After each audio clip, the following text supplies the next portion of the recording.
Sierra was on the bus and ready to unwind after a long day of school when he heard an unusual noise coming from under his seat. Thanks to his rowdy classmates, he couldn't even tell if the sound was real or imagined, and he had no idea what consequences it would soon have. When most people imagine what a superhero looks like, they envision a guy in tights and a cape. But rarely do they consider that a hero might by a fifth grader. And yet, that's exactly what one elementary school student became when a freak school accident forced him to reveal his true identity. The day started out like every other typical day in Tampa, Florida. In other words, it was very hot at 85 degrees Fahrenheit. But as a Floridian, Nicholas Sierra and his classmates were used to the heat as they waited for their bus at Mary E. Bryant Elementary School. Sierra breathed a sigh of relief when he saw Bus 72 pulling in. In fact, he and the other young passengers waved at Lenore, the bus driver, as they boarded the bus. Lenore had just moved to Tampa to be with his family, but a forthcoming event threatened to separate him from his loved ones forever. Sierra and his classmates were used to getting on the school bus at the end of the day, so nothing felt odd as they stepped foot in the vehicle. But they had no idea then what trouble would unfold in just a few minutes. Sierra and his fellow fifth-grade students took their seats on the bus, but they couldn't sit wherever they wanted. Kindergartners had to sit in the front rows, while the other rows were designated for first, second, third, fourth, and fifth graders. And since Sierra and his pals were fifth graders, they had to sit in the back. Sierra sat by the back window and watched as the bus filled up with all the other kids, just like every other school day afternoon. But there was nothing typical about what was about to happen on the way home. But would he be ready to spring into action when the time was right? Sierra wore a reflective green safety belt because he was one of his school's junior safety patrollers. He had sworn an oath to enforce traffic safety and protect his other students. This meant he was also responsible for helping bus drivers get students to and from school, among other things. But what happened next tested his skills as a safety patroller. The Hillsborough County school buses had been Mary E. Bryant Elementary School's primary mode of transportation for students for more than 20 years. But Lenoir had just moved back to Tampa after living in Washington, D.C., and the 64-year-old had only been driving the bus for a week. Was he qualified? School buses are usually in operation for many, many years, and this one was a bus that had been used multiple times before. Of course, there are checks that must be made before a bus is driven, but those checkups can't always find every possible flaw in a vehicle. Most school buses that have been on the road for a few years have a bit of wear and tear. It didn't surprise Lenoir that there were a couple of dents and paint chips on the bus, but he didn't expect the condition of the bus to be so poor. As usual, the kids on the bus were loud and rowdy, so Lenoir wasn't able to hear that something was wrong with the vehicle. However, Sierra, who had dozed off, woke up suddenly after hearing what sounded like a strange metallic sound underneath the bus. Unbeknownst to the driver of the bus, there was something in the inner workings of the bus that wasn't working properly, and this flaw would soon make itself known to one of the passengers on the bus. Although Sierra didn't know it, what he was hearing was the brakes of the bus which had just broken. This meant that the vehicle would soon have trouble stopping, which would set their track off course. As Bus 72 continued to race down the street, the unusual metallic squealing grew louder and louder, but Sierra was apparently the only one who had noticed it. Was it all in his head, or was something happening to the inner workings of the bus? Suddenly, all the kids realized how fast and reckless Lenoir was driving. The bus kept swerving out of control too, which made everyone very nervous. But Lenoir hadn't mentioned anything to suggest that they had cause for concern. And yet, they did. The wild pace of the bus soon made all of the students on board aware that something was seriously wrong. Although some kids were so deep in conversation that they couldn't be bothered, other kids noticed how close the bus was getting to hitting oncoming trees, and that terrified them. Because the bus was driving much faster than it should be, it was already in danger of being hit by low tree branches, traffic signs, and road debris. The bus soon collected some damage to its exterior, but thankfully all of the kids inside were still safe.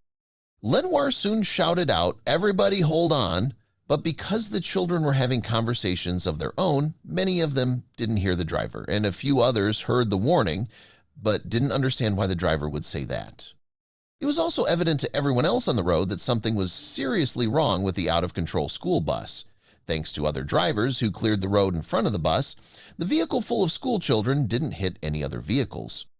Having never suffered a vehicle failure this bad in his career, Lenoir feared for the worst. It took everything in him to not let the children behind him know just how serious the situation was, although all of their lives were in danger. If the bus hit just one other vehicle, everyone in the bus and other vehicle could suffer horrible consequences. Luckily, every oncoming car swerved out of the way before the worst could happen. The bus continued gaining momentum, but no matter how hard Lenoir hit the brakes, he couldn't slow down. He was no longer in control, and the kids did their best to hang on, but panic and confusion had set in, and they started to wonder if they were going to make it home in one piece or if this was truly the end. Lenore and the kids realized they were in trouble, but they never imagined how much until they saw that the bus was on course towards a nearby lake. In that moment, everyone screamed in unadulterated horror. As the out-of-control bus continued veering off course, it grazed a telephone pole, causing the bus to swing back and forth a bit, but it didn't slow it down, and the lake was getting closer and closer and closer.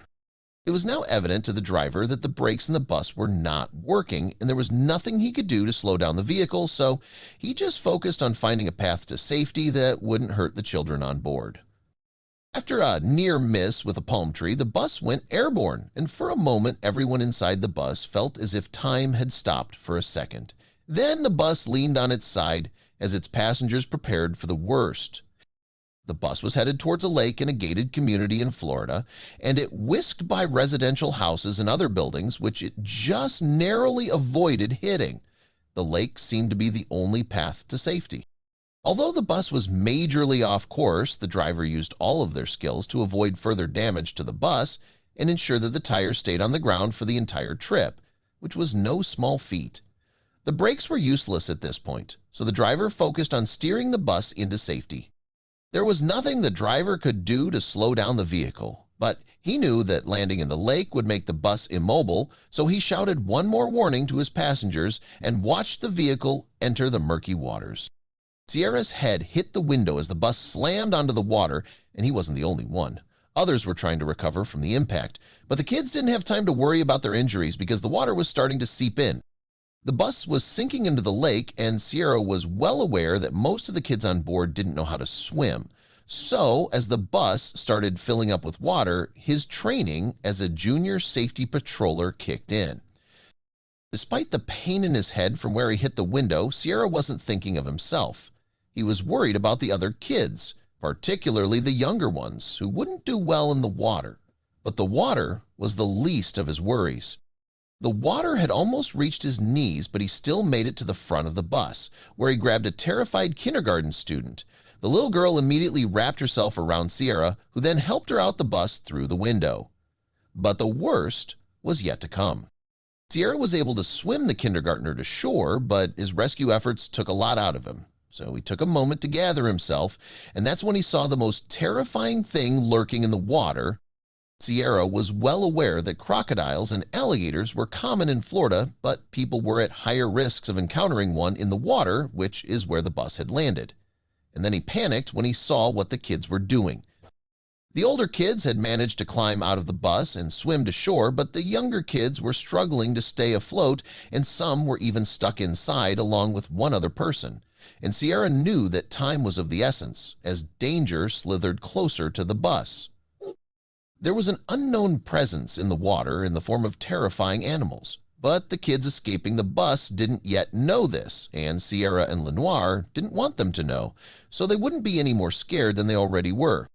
Looking back on the moment, the 10-year-old student looked back on the crash and let everyone know what was going through his mind. He decided to use his time to save other students because it wouldn't be fair if they died and I lived. Sierra realized that Lenoir and a few of the other young kids were still on the bus, and despite the fact that an alligator was lurking nearby, the fifth grader dove into the lake and grabbed a first and second grader from the bus and swam them to safety. After freeing all the kids and directing them towards the shoreline, Sierra and Lenoir started heading to safety too, but a dangerous alligator was nearby and people on the shore started screaming to warn him. As soon as they got to dry land, they warned the kids to stay away to avoid being the alligator's next victim. Just moments after the bus's crash, the local fire department arrived at the scene to help the injured passengers. They were stunned by the heroic work done by the bus driver and students on board because the accident could have been much worse.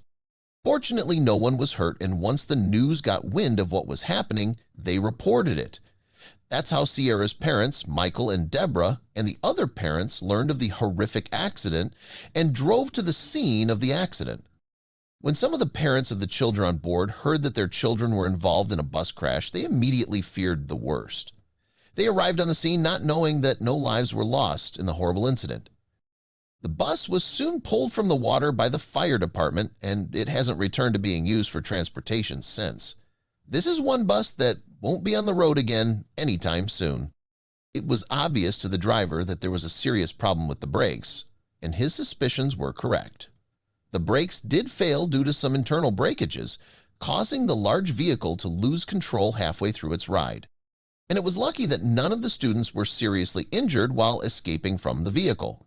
Teams of rescuers needed to take their time excavating the vehicle because there were a couple of real dangers lurking just beneath the water. There have been many accidents similar to this one that ended with a much worse outcome. It was due in no small portion to the heroic work of 5th grade student Sierra and bus driver Lenoir that they didn't lose any passengers that day. All 27 kids plus the bus driver made it out of the bus in one piece.